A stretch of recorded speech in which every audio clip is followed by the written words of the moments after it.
एक बार एक आदमी घर घर जाकर भीख मांग रहा था। उसको वो भिक्षा पूरी नहीं पड़ रही थी। अब वो ऐसे मोहल्ले में गया जहाँ सेठ लोग रहते थे।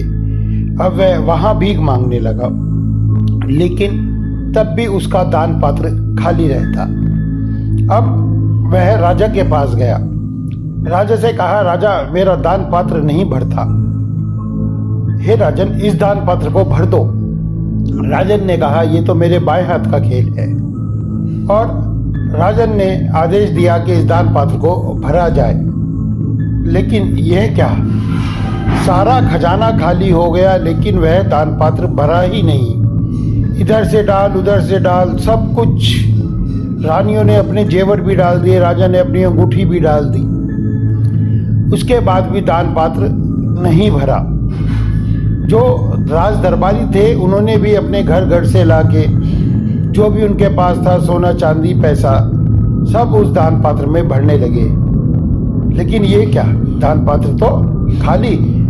भिखारी बोला, हे राजन क्या तुम मेरा दान पात्र भी नहीं भर सकते? तो राजा बोला, तुम्हारा दान पात्र तो केवल नारद मुनि बताएंगे कैसे भर सकता है।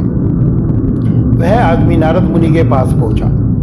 नारद मुनि ने कहा, अरे ये पृथ्वीवासी तुम्हारा क्या दान पात्र भरेंगे, तुम इंद्र के पास जाओ। इंद्र ने पूरी कोशिश की, लेकिन वह दान पात्र खाली रहा। अब इंद्र ने उसको लक्ष्मी जी के पास भेजा। अब लक्ष्मी मैया ने उस दान पात्र में अपना आशीर्वाद बरसाना शुरू किया और खन खन पैसों की बरसात होने लगी और बरसात होने लगी। लेकिन ये क्या, दान पात्र जैसे बढ़ता उसी तेजी से खाली हो जाता। माता सोचने लगी, ये कोई मायावी आदमी है, लेकिन मैं इससे पार नहीं पाऊंगी और ना पा सकती हूँ। और उन्होंने इसको कुबेर के पास भेज दिया कि आप कुबेर भगवान के पास जाओ, वही आपका पात्र पूरा भरेंगे। अब वह आदमी कुबेर भगवान के पास गया।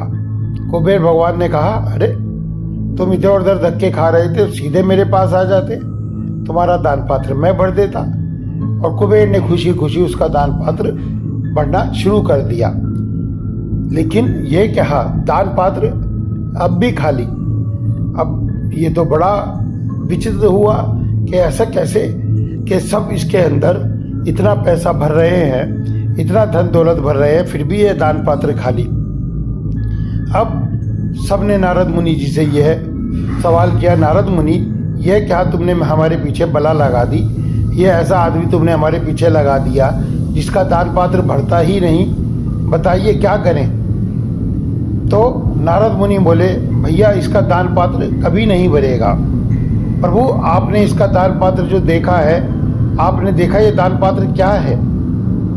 सबने बड़े आश्चर्य से कहा, अरे ये तो एक सिंपल दान पात्र है, इसमें क्या हो सकता है? तभी नारद मुनि ने वो दान पात्र को घुमाया और उसकी तली दिखाई। महाराज देखा आपने? अरे ये क्या हुआ? जैसे ही दान पात्र घुमाया गया, उसके अंदर तो कुछ गड़बड़ थी, वह तो एक खोपड़ी थी। अरे दान पात्र को घुमाया और वह खोपड़ी, ये क्या रहस्य है? तो नारद मुनि बोले, प्रभु यही रहस्य है, ये मानव है और इस मानव की ये हवस की खोपड़ी है। इसमें आप कितना भी डालते जाओ, कितना भी डालते जाओ, ये हमेशा यही कहेगा, भगवान ने मुझे कुछ नहीं दिया, भगवान ने बहुत कम दिया, सामने वाले को मेरे से ज़्यादा दिया है और मेरे को बहुत कम दिया है। भगवान ये हवस की खोपड़ी है, आप इसे कभी भर नहीं सकते। सब मिलके बोले, लक्ष्मी मैया की जय।